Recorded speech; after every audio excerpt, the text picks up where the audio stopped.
Alex Chen stood at the glass doorway of the 27th floor conference room. Wearing borrowed sneakers and a janitor's badge, the 16-year-old pointed directly at the contract that Richard Morgan had been seconds away from signing. This clause flips the liability. If you sign this, sir, your company takes the fall, she declared. The boardroom fell silent. Richard's pen hovered midair, his silver brows furrowed. His wife, Emily Morgan, blinked sharply. James Wilson, the polished businessman with a smooth grin, let out a low, awkward chuckle. "Excuse me," he asked, his voice too calm, too measured. "I read that clause on page 14. Alex continued. "It shifts all merger-related liabilities to Morgan Investments. If anything goes wrong after the merger fraud, lawsuits, defaults, your company takes the full hit." Wilson's firm walks away clean. The young executives exchanged uneasy glances. One man pulled the document closer. Another tapped a tablet to double-check the page. Emily leaned forward. "She shouldn't even be here. She's the janitor's daughter," someone murmured. But Alex didn't flinch. Just hours earlier, the world had still been simple. The cleaning crew made their way through Morgan Investments' upper floors like quiet clockwork. Alex, dressed in a faded hoodie and a visitor maintenance lanyard, sorted shredded files and wiped down glass doors while her mother vacuumed down the hall. That was the routine. No noise, no questions, just finish and leave until she saw the folder. It was left in the copier tray, slightly open. Its stamped cover marked Final Draft Merger Agreement. Something about it called to her curiosity instinct. Alex wasn't like other kids her age. She didn't scroll endlessly on her phone. She read policy manuals, watched business documentaries with her grandfather, and once wrote a school essay titled How Enron Collapsed. She opened the folder slowly, eyes scanning the legal language. Then she paused. It was subtle, buried in subparagraph C, line 3 of the liability clause. But it was there, a reversal of responsibility. If the deal collapsed or if legal issues surfaced afterward, Morgan Investments, not Wilson Global, would absorb the legal and financial ruin. It was a trap. "Mom," Alex said, rushing down the hallway, "have you ever seen a contract that hands over the whole company like this?" Sarah barely looked up from polishing a glass wall. "Alex, stop it. Don't mess with their stuff." "But what if?" "No. You want us both out of a job." Alex shut her mouth, but her mind didn't. It kept racing. Now in the present, the men and women in the boardroom sat frozen. Emily's hand tensed around the armrest. Wilson's gaze narrowed. Richard Morgan stared at Alex. Slowly, he lowered the pen. "You say that clause flips liability." His voice was calm, too calm.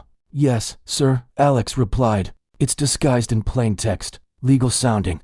But if your team didn't read every line, it's meant to confuse. It doesn't protect your company. It sets you up to take the fall." Emily's voice cracked like frost. "Richard, this is nonsense. She's a child." But Richard was no longer listening to his wife. His eyes had shifted to the page in front of him. He flipped to page 14, scanned, paused, and something in his jaw tightened. James leaned forward. "Are we really giving weight to conspiracy theories from someone who polishes door handles?" Alex's cheeks flushed, but her voice didn't waver. "You can laugh, but if he signs that, your company's name is on every lawsuit that follows." A long pause. Then Richard's voice, low and decisive, escorted her out. Security moved swiftly. Alex stood tall even as they led her toward the door. But just before it shut behind her, she looked back once and met Richard Morgan's eyes. For the briefest moment, he didn't see a janitor's daughter, saw a warning, a mirror, and a mistake he had almost made. His pen never touched the paper. The next morning, the silence at Morgan Investments was different, not calm, tight, unspoken. Something had shifted. Alex sat alone in the lobby's security office, hands folded, chin high, heart pounding. The building's marble floors reflected cold light from the tall windows behind her. She'd been here for over an hour. No one spoke to her. No one offered water. No one told her what would happen next. Her mother sat beside her, shoulders stiff, face unreadable. Sarah hadn't said a word since they were pulled off the night shift and asked to wait downstairs. But the worry in her eyes said it all. "I'm sorry, Mom," Alex finally whispered. Sarah turned her head slowly. "You should be," she said flatly. "I clean this building to keep food on the table, not so you can march into boardrooms like you own the place." Alex looked down. "I didn't mean to embarrass you. I just read something dangerous, and I couldn't let him sign it. I raised you to be brave, Alex," Sarah said softly. "But I didn't raise you to be reckless." Before Alex could respond, the door opened. A stern woman from HR walked in with a clipboard, heels tapping sharp against the tile. "Mrs. Chen," she said, not looking at Alex, "you've been placed on leave pending review. We'll call you." Sarah's lips tightened. She stood up, clutching Alex's arm. "Come on." Alex's stomach twisted as they exited the building. As the cold air hit her cheeks, she glanced back one last time at the tower of glass and steel, the place she thought she could make a difference in. Now she wasn't even allowed inside. Meanwhile, 30 floors above, Richard Morgan sat alone in his private office. The unsigned contract lay in front of him, the pages spread out like a crime scene. His finger traced the clause Alex had pointed out. Subparagraph C, line 3. She had been right. The language wasn't just misleading, it was deliberate, cleverly written to appear standard while setting up Morgan Investments to absorb full liability. He rubbed his temple slowly. "How the hell did I miss this?" Emily's voice echoed in his memory from the night before. "It's a standard clause, Richard. Just trust me." Trust. That word used to mean something. He opened his laptop and began cross-referencing other contracts. With James Wilson's from legal language, subsidiary names, offshore structures. All of it too clean, too coordinated. His phone buzzed. "Emily." He hesitated, then answered. "You didn't sign it, did you?" she said immediately. "No," Richard replied, voice flat. "You're overthinking it. We vetted Wilson's firm. You're letting that girl get in your head." He paused. "She saw what none of us did." Emily laughed softly, too soft. "Come on, she's a teenager, the janitor's daughter. You're really going to question me over a child?" Richard didn't reply. "I'm coming up," Emily said and ended the call. Down the block, Alex sat on the couch at home, a mug of cocoa growing cold in her hands. The apartment was small, warm, lived in. Her mother sat silently across from her, clicking through job listings. "Do you regret it?" Alex asked quietly. Sarah sighed. "I regret that you lost faith in grown-ups doing their jobs." Alex didn't argue, but deep inside, something told her she hadn't been wrong. A ping interrupted the quiet. It was an email from a name she didn't know. Robert Taylor. Subject line, "You saw it too." Alex's eyes widened. She clicked. Inside was a short message. "I used to work there. I know what you saw. If you're willing to talk, I'll listen." Her fingers hovered over the keyboard. Then she began to type, because maybe, just maybe, she wasn't alone. That evening, Richard opened his safe and pulled out an old file labeled Morgan Internal Taylor Review. He flipped through pages of flagged risks, buried audits, reports his board had ignored 2 years ago, and on one sheet, scrolled in red pen, "Risk exposure to centralized. If they plant one signature trap, we're done. Signed, Robert Taylor." Richard leaned back, eyes closing, and for the first time in years, he felt something unfamiliar, doubt. The confrontation deepens. Emily Morgan never liked to wait. She walked into Richard's office with the grace of someone who had never been told no. Her heels tapped sharply against the oak floors as she made her way to the sleek black desk, where her husband sat staring, not at her, but at the contract. "It's still sitting there," she said, folding her arms. "You've had a day." Richard didn't look up. "And I'll need more." Emily's smile faded. "Richard, this deal is time sensitive. James is offering terms no one else would touch.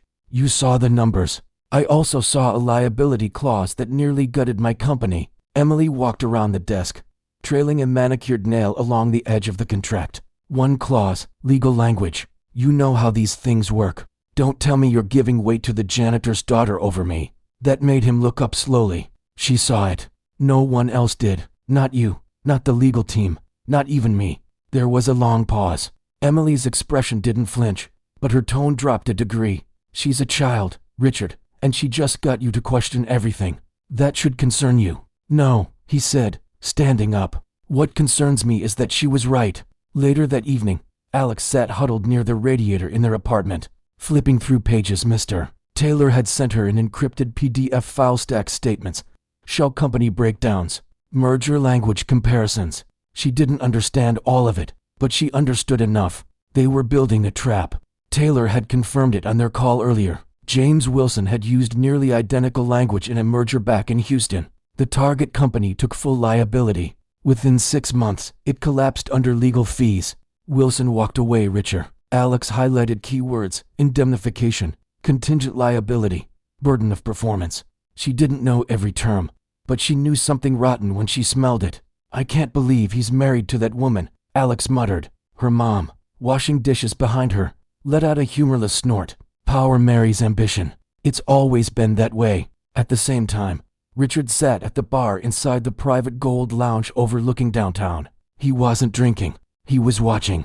At a far table, half shielded by frosted glass, sat Emily across from James Wilson. They were laughing. Emily's hand rested lightly on James's wrist. His grin was wide, easy, like old friends or something more.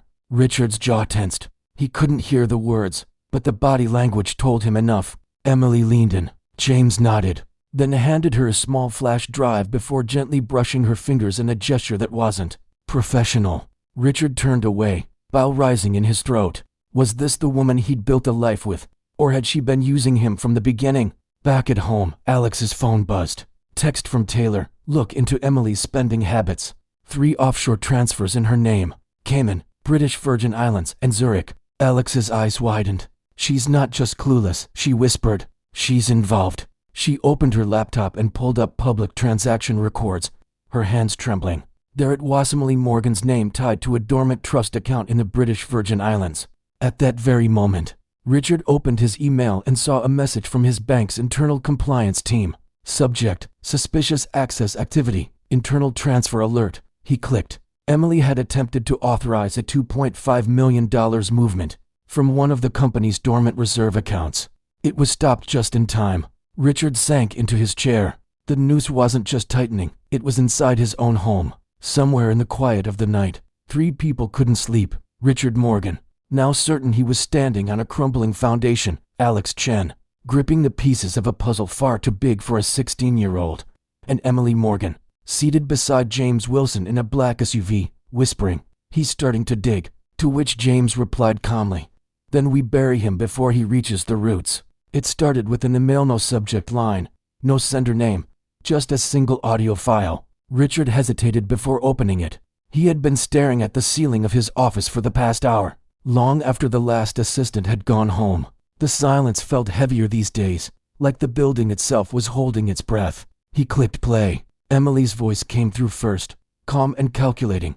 "He won't question it. Not if I push at the right time." Then James Wilson's deep drawl. "And if he does? Then we remind him what he has to lose."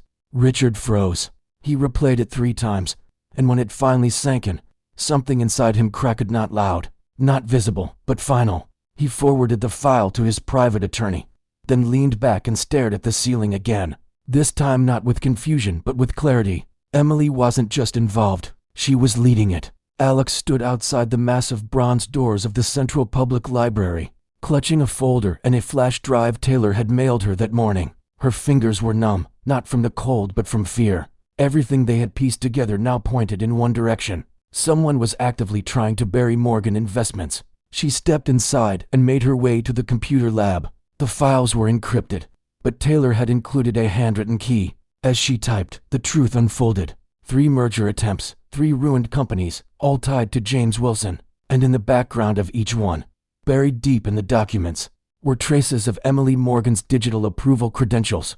She wasn't just helping Wilson, she'd been doing it for years.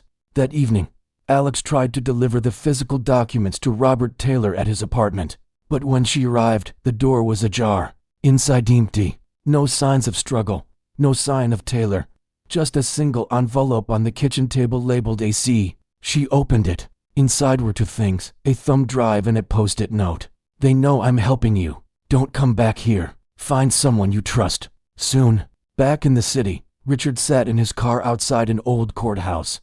The building had closed years ago, but he wasn't here to speak with a judge. He was meeting Catherine Lynn, a civil rights attorney and former prosecutor known for taking cases no one else dared touch. She entered without fanfare, her black wool coat flapping behind her like a cloak of quiet justice.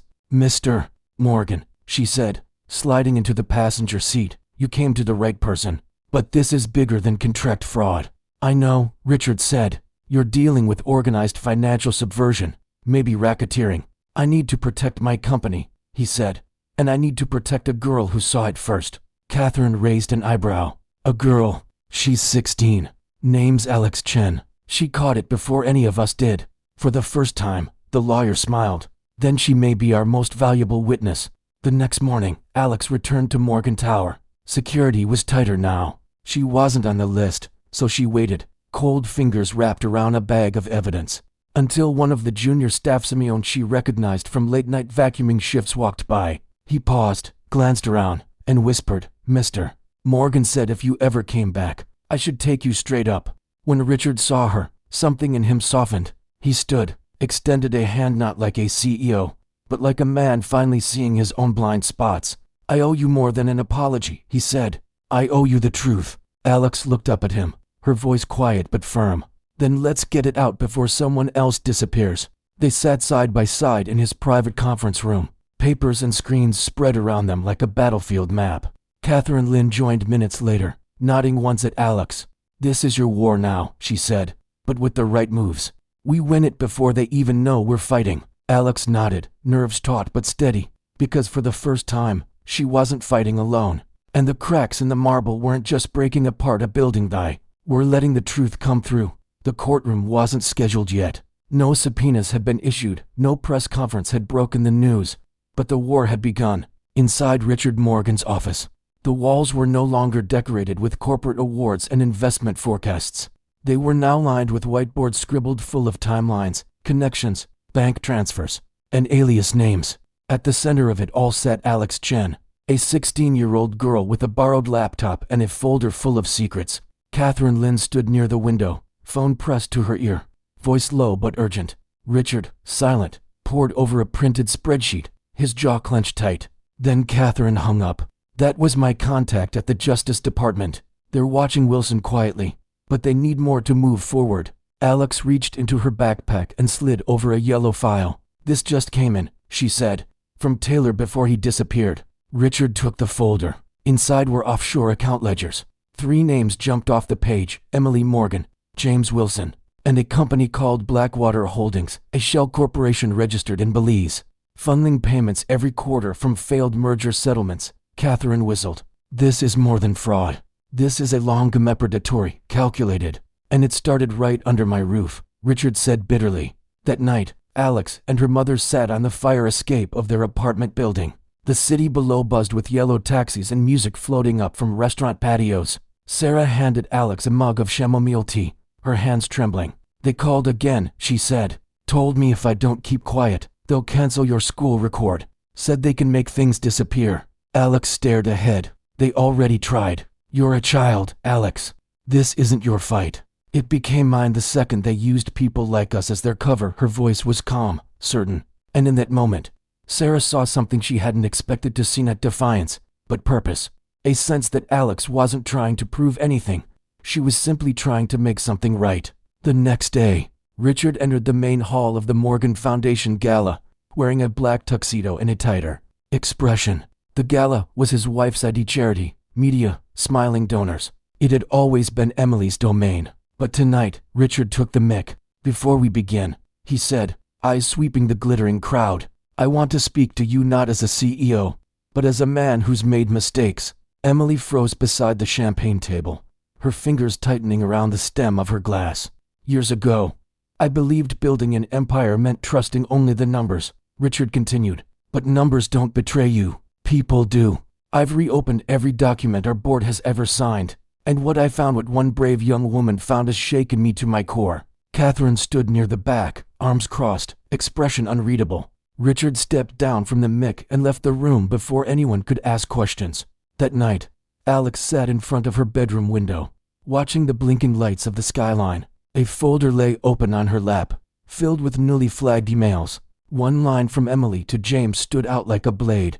"He's starting to pull away. You know what to do." Just as she began copying it to a secure drive, the lights flickered. Then her laptop screen went black. Her phone vibrated. One message, unknown number. "Stop digging or we dig first." Alex's hands shook, but she didn't close the laptop. She picked up a Sharpie and wrote 3 words on a fresh page, not backing down.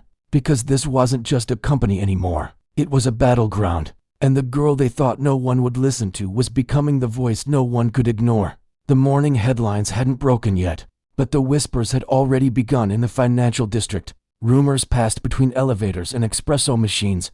Morgan Investments was under internal review. An anonymous whistleblower. A halted merger. Some said it was routine, others said it smelled like blood in the water. Inside his office, Richard Morgan sat stone-faced, staring out at the city skyline. "I built this company from scratch," he muttered, "and I nearly handed it over to a ghost in a tailored suit." Catherine Lynn, seated across from him, flipped through the evidence file. "You didn't hand it over. You paused. That's what matters." She set down the page with the Belize account routing numbers.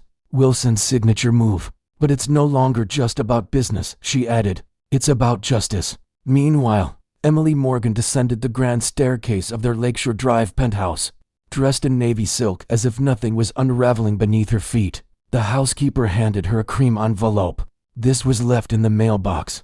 She opened it casually. Inside, a single photograph, Richard standing with Alex and Catherine, heads bent over a set of documents, 3 signatures circled in red, and a sticky note, "You're losing control." Emily didn't blink. She reached for her phone and called James Wilson. That evening at a private business summit hosted at the Four Seasons, James Wilson strolled through the crowd like a man with nothing to hide, expensive whiskey in hand, charming investors one smile at a time. But something was different tonight. People nodded, but too briefly. Some avoided eye contact, others whispered after he passed. He found Richard near the balcony. "Well now," James drawled, "you've stirred quite the pot." Richard didn't shake his hand. "I haven't stirred anything," he replied. "Just stopped pretending I was blind." James leaned in, voice smooth. "You go public with this, and you'll bury more than just me. You'll drag your wife's name into the dirt. Your board will panic. The stock will crash. Is that the legacy you want?" Richard didn't flinch.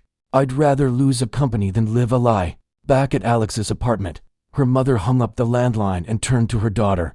"That was the school principal," she said quietly. "Someone's filed a complaint that you're emotionally disruptive on school property." Alex blinked. "I haven't even been to school this week." Sarah's hands trembled. "They're trying to push you off balance. You're making them nervous." Alex looked down at the pile of files in her lap. She didn't feel nervous. She felt ready. By the end of the week, Catherine filed the first legal motion request for injunction and independent audit of Wilson Global. She also filed a whistleblower protection petition for Alex Chen. The media caught wind before sunset. Breaking: Morgan Investments suspends merger pending legal review. Anonymous teen identified as key witness. Photos of Alex from a school website were cropped, shared, retweeted. Some praised her, others doubted her, a few attacked, but none could ignore her. At dawn the next morning, Richard walked into the boardroom and placed a stack of documents on the table. His executives sat waiting, faces drawn tight with tension. "I should have seen this sooner," he began, "but I let comfort blind me." He passed out the audit, the shell companies, the emails, the audio clip. Then he looked them all in the eye. "You've got a choice," he said. "Help me clean this house from the inside, or watch it burn from the outside." No one spoke, but one by one, they began to nod. And miles away, in a cafe near the Loop, Emily Morgan sat across from James Wilson once more. Her eyes no longer glittered with charm. "He's not going quietly," she said. James smirked. "Then maybe it's time we stop being quiet too." He slid a black folder across the table. Inside, a list of names: judges, reporters, one federal clerk. Emily closed it slowly. "We bury them," she said. But outside, across the street, Alex Chen watched them from a city bus window. Her camera phone recorded every frame. The game wasn't quiet anymore, and the unraveling had only just begun. By Monday morning, Morgan Investments was no longer a financial fortress, it was a battlefield. The firm's internal servers were down for routine maintenance, but everyone knew better. Compliance teams worked overtime. Legal counsel whispered behind closed doors. HR flagged employee emails for keywords like offshore, Wilson, whistleblower, and Richard Morgan. He didn't flinch. He stood in the center of it all, calm, clear-eyed, and ready for war. At his penthouse, Emily Morgan sat alone in the winter light, phone pressed to her ear. "They're coming for us," she whispered. James Wilson's voice on the other end was steady. "Let them. We don't run. We counterattack. You said the papers were buried. They were. Someone dug them up." "You don't get it," Emily hissed. "It's not Richard who's leading this. It's the girl. She's a child, and she's turning this whole damn tower inside out." There was a pause. Then James said coldly, "Then maybe it's time we remind the world who holds the real power." At school, Alex Chen tried to keep her head down, but it was impossible. Half her classmates stared like she was a ghost. The other half avoided her like she carried a virus.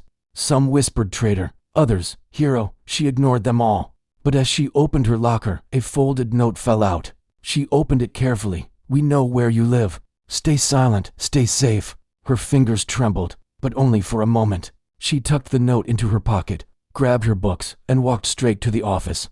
She told the principal everything. By the end of the day, Catherine Lynn had secured a protection order for both Alex and her mother. That night, Richard received a message from an unknown number. Just for words, "She's not worth it." He stared at the screen for a long time, then picked up the landline and called Catherine. "Can you get federal eyes on this yet? They're watching," she said. "But they need someone willing to testify publicly." Silence. Then Richard exhaled. "Then I will." The next morning, the Chicago Tribune ran the story. CEO exposes internal conspiracy. Teen whistleblower linked to unraveling billion-dollar scheme. Alex's name wasn't printed, but the story was everywhere: talk radio, Twitter, morning TV. At a press briefing, Richard stood at a podium flanked by Catherine and two federal agents. "I was blind," he told the world, "not just to fraud, but to courage. A 16-year-old girl saved my company from the inside out, the same company that never once saw her. Beyond her mother's uniform." He paused, let the silence settle. "She saw what we refused to, and from this day forward, we will see her." That afternoon, Alex returned home to find a crowd gathered outside their apartment. Neighbors, journalists, a few strangers holding handwritten signs that read, "We believe Alex. Truth has no age." She stopped at the bottom step, stunned. Her mother gently took her hand. "They're not here to hurt you. They're here to thank you." But somewhere across town, in a high-rise suite guarded by tinted glass, James Wilson sat in silence. He stared at a single image on his tablet, a freeze frame of Alex stepping onto the witness platform. Then he looked up at Emily, who paced behind him in tight circles. "She's still a kid," Emily snapped. "You really think they'll let her bring us down?" James's voice was low, cold. "Kids don't bring down empires." He leaned forward, slammed the tablet shut, and turned toward the door. "Let's break her before she becomes one." The courthouse steps groaned under the weight of flashing cameras and murmuring crowds. Gray clouds hung low above downtown, but the energy in the air was electric. Inside courtroom 1-B, the air was stiffer, heavier. Richard Morgan adjusted his tie and glanced at the wooden double doors behind him. Catherine Lynn stood by his side, reviewing her notes. Alex Chen sat 2 rows behind them, dressed simply, hair neatly braided, eyes sharp with quiet fire. It was the first day of testimony. James Wilson sat across the aisle with the calm demeanor of a man who believed money could erase anything. Emily Morgan, poised in a slate gray suit, sat beside him, her eyes empty, lips unmoving. The judge entered. "All rise." Catherine opened with precision. She painted the picture not with fire, but with facts, contracts, dates, forensic analysis. One by one, she exposed the network of shell companies and forged authorizations that funneled corporate liability straight to Morgan Investments, while Wilson and Emily profited quietly offshore. Emily didn't look at Richard once. Then came the moment the courtroom had been waiting for. Catherine stood. "Your Honor, I'd like to call Alex Chen to the stand." Gasps fluttered. Reporters scribbled wildly. Alex stepped forward slowly, not as a victim, not even as a child, but as the first person in the building who dared to speak the truth. She placed her hand on the Bible, swore in, sat down. Catherine smiled gently. "Miss Chen, how did you first come to be involved in this matter?" Alex's voice was steady. "I was helping my mom on the 27th floor. She's on the night cleaning staff. I saw the contract in the copy room. The signature at the bottom didn't look right, and when I read the fine print, it didn't sound right either." Catherine nodded. "What stood out to you?" "There was a clause buried deep. It transferred all liability from Wilson's firm to Mr. Morgan's company if something went wrong. Only one side would take the hit." Catherine leaned forward. "Why speak up? You were 16. No one asked you to read it." Alex looked directly at Emily, then James, then back at the jury. Just because I clean your floors doesn't mean I don't see the dirt." The courtroom froze. Even the judge's expression shifted. Emily's hand twitched. James didn't smile this time. Cross-examination came hard. Wilson's attorney tried to rattle her. "Miss Chen, did you understand all the legal terminology in that contract?" "No, sir," Alex said, "but I understood enough to know someone was hiding something." "You consider yourself an expert in business law?" "No, but I don't think you need a degree to see when someone's being set up to fail." The jury watched her with new eyes, not just a girl, but the voice of every overlooked worker who had ever been told to stay in their lane. After the recess, Richard took the stand. Catherine asked him one question. "What made you believe her?" He paused. "My gut said she was right. But more than that, I remembered something I'd forgotten." "And what was that?" He looked toward Alex. "That integrity doesn't depend on status. Sometimes the janitor's daughter sees the cracks before the board does." Then Emily Morgan took the stand. The courtroom held its breath. She sat tall, composed, until the prosecution presented the audio file. "If he does question it, then we remind him what he has to lose." Her eyes closed, hands folded, and for the first time since the trial began, Emily Morgan spoke without rehearsed precision. "I didn't mean for it to go that far," she said, voice hollow. "I thought if I could just push the deal through, Richard wouldn't have to know." And when Alex exposed it, Catherine asked. Emily's voice cracked. "I wanted her gone because she saw everything I had worked so hard to keep hidden." Outside the courthouse, cameras waited like wolves. Alex exited through the side door. Richard followed behind her. "You didn't have to come," she said. "I owed it to you," he replied. "To be the man you thought I was when you walked into that boardroom." She smiled faintly. "You're getting there." Inside, Emily returned to her seat next to James. She didn't speak, but her silence said enough.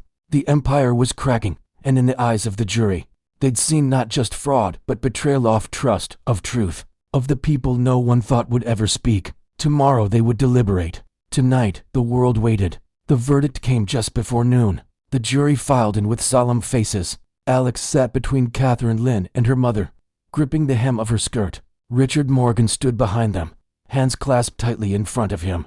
On the other side of the courtroom, James Wilson smirked faintly. Emily Morgan stared at the floor. The judge called the court to order. "On the count of conspiracy to commit corporate fraud, we find the defendants guilty. On the count of falsifying financial documents, guilty. On the count of obstruction and tampering with legal contracts, guilty." Each word fell like a gavel striking Stony, a lifetime of manipulation undone. James's smirk vanished. Emily closed her eyes. The judge issued the sentence swiftly. 10 years in federal prison for both defendants, with no chance of parole in the first 7. Alex exhaled for the first time in days. Outside the courthouse, the world had changed. Reporters shouted questions.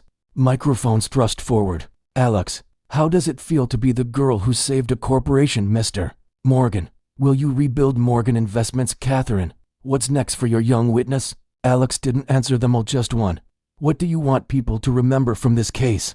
Alex paused, then looked directly at the nearest camera. "That truth doesn't depend on your title, and justice doesn't care how clean your shoes are." In the weeks that followed, Morgan Investments didn't collapse, it reformed. Richard Morgan initiated a full restructuring. Emily's name was removed from every official board record. Wilson's assets were frozen. Catherine Lynn was brought on as chief ethics counsel. And Alex Chen? She was offered a full scholarship. At a press conference inside the building she once cleaned, Richard announced the news personally. "Today, Morgan Investments is establishing the Alex Chen Fellowship for young minds with vision and courage." Alex didn't just protect this company. She reminded us who we are supposed to be. Applause rose like thunder. Alex stood beside him, blazer over a white blouse, the faintest smile on her lips. Later that night, Richard sat in his office, not alone. Alex stood across from him, holding a manila envelope. "I got my Columbia acceptance letter," she said, eyes shining. He smiled. "You earned more than that. You've got a seat at any table you want now." She hesitated, then asked, "Do you regret any of it?" He looked out the window, the skyline glowing gold. "I regret that I didn't see it coming," he said softly. "But I don't regret who stood up when I couldn't." She nodded, then left the envelope on his desk. Days later, Emily Morgan was processed into the federal detention center in Wisconsin. She made no statement, no appeal, only silence in a cold concrete cell. Her empire reduced to static in the news. She replayed the audio that sealed her fate. "Just because I clean your floors doesn't mean I don't see the dirt." The words echoed again and again. In a quiet office above a city reborn, Richard placed Alex's envelope on a shelf above his desk, beside his most treasured awards, and beside it, a plaque read, "Truth isn't loud, but it lasts." He leaned back in his chair, closed his eyes. A girl once pointed to a signature and changed everything. And now, from the ashes of deceit, a new foundation stood tall, cleaner, stronger. and unshakably honest. The empire hadn't fallen. It had been rebuilt by the one they never saw coming. 6 months later, Alex Chen walked through the glass doors of Morgan Tower, no longer in borrowed sneakers but in polished Oxfords. The security guard nodded with respect. The elevator whisked her to the 30th floor to the new Ethics and Compliance Department she'd helped design. At 17, she wasn't an employee but a consultant, balancing her freshman year at Columbia with weekend visits to the firm. Her mother had been promoted to facilities manager, overseeing the entire cleaning staff with a new office and benefits package. The boardroom where it all began had been redesigned: glass walls, transparent operations, live-streamed board meetings. Nothing hidden, nothing buried. "We call it the Chen Protocol," Richard explained to a group of visiting executives. "Every contract, every merger proposal, every financial statement gets reviewed not just by our legal team, but by a rotating panel of employees from all levels of the company." A junior accountant raised her hand. "Even maintenance staff?" Richard nodded. "Especially maintenance staff. They see things the rest of us miss." That afternoon, Catherine Lin presented the first annual transparency report to the board. The company's stock had initially plummeted after the scandal broke, but had steadily climbed back, stronger than before. Investors valued integrity over quick profits. "We've established a whistleblower protection fund," Catherine announced, "named after the young woman who taught us that courage doesn't need a corner office." In the back of the room, Alex listened quietly. She didn't want fame or recognition. She wanted change, and it was happening. After the meeting, Richard found her by the window, looking out at the city. "You've been quiet today," he noted. "Just thinking," she replied, "about how many other companies might have the same problem. How many other people might be afraid to speak up." Richard nodded slowly. "That's why we're taking this model public. The Chen Protocol isn't just for Morgan Investments. We're offering it as an open-source framework for corporate governance." Alex smiled. "Good, because truth shouldn't be proprietary." 1 year to the day after she first pointed at that contract, Alex stood on a stage at the National Business Ethics Conference. The audience was filled with CEOs, board members, and corporate attorneys, people who once would have dismissed her without a second thought. "The most dangerous thing in any company," she began, "isn't bad numbers or market downturns. It's silence.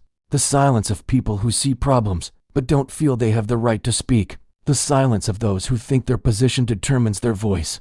She paused, looking across the sea of faces. "I was a janitor's daughter with borrowed shoes and a visitor's badge, but I read that contract because I believed what was in it mattered more than who I was. And that's the lesson I want to leave you with today. In the architecture of truth, everyone is qualified to lay bricks." The applause was deafening. In the front row, Richard Morgan stood first, followed by Catherine Lin, then Sarah Chen, and finally, the entire audience. That evening, as Alex packed up her notes, a young woman in a hotel uniform approached her tentatively. "I just wanted to say thank you," she said softly. "I clean the executive offices at my company, and last week, I noticed something in their financial reports that didn't add up. I spoke up because of your story." Alex reached out and squeezed her hand. "What happened?" The woman smiled. They listened. 2 years later, the business landscape had shifted. The Chen effect, as financial journals called it, had spread across industries. Companies established ethics review boards that included employees from all levels. Transparency was no longer just a buzzword, but a measurable metric that investors demanded. James Wilson served his sentence in silence, his empire dismantled, his name a case study in business schools on how not to operate. Emily Morgan, however, had begun writing from prison, not a memoir of excuses, but a detailed confession of how power had corrupted her judgment, how she had justified each step down a darkening path. Richard Morgan had stepped down as CEO, taking an advisory role while focusing on the Morgan Foundation's new mission, supporting education, an opportunity for the children of service workers. And Alex Chen? She graduated early, with honors, and turned down lucrative offers from Wall Street firms.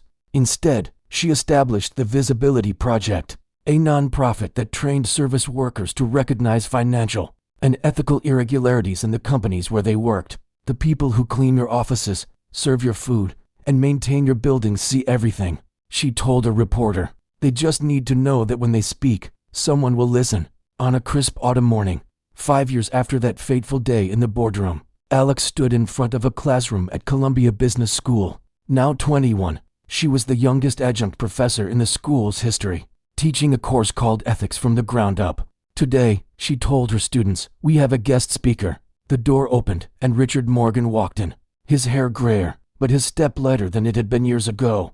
Mr. Morgan will be discussing how to rebuild after an ethical collapse, Alex explained, and why prevention is always better than reconstruction. Richard took the podium and looked out at the young face future business leaders, all of them. Before I begin, he said, I want to tell you about the most expensive lesson I ever learned. It wasn't in business school. It wasn't from a mentor or a book. It was from a teenager who wasn't afraid to tell the truth when everyone else was comfortable with lies. He glanced at Alex, who nodded encouragingly. The true measure of leadership isn't how high you climb, he continued. It's whether you're willing to listen to someone who's still on the ground floor. After class, as students filed out, Richard turned to Alex. You know, he said, sometimes I wonder what would have happened if you hadn't been there that day. Alex smiled. I wonder what would have happened if you hadn't listened. They walked together toward the campus exit. Two unlikely allies bound by a moment of truth that had changed them both and, in its way, changed the world around them. Because sometimes, the most powerful voice in the room isn't the one with the most authority, it's the one with the most courage. And sometimes, the most important thing a leader can do isn't to speak, but to listen to the whisper of truth from an unexpected source. In the end, it wasn't just about contracts or corporations or even corruption. It was about seeing people truly seeing them regardless of their title or position. It was about understanding that wisdom doesn't always come from the top of the organizational chart. And it was about remembering, always, that the truth can come from anywhere, even from a janitor's daughter with borrowed shoes, and an unwavering belief that right is right, no matter who says it.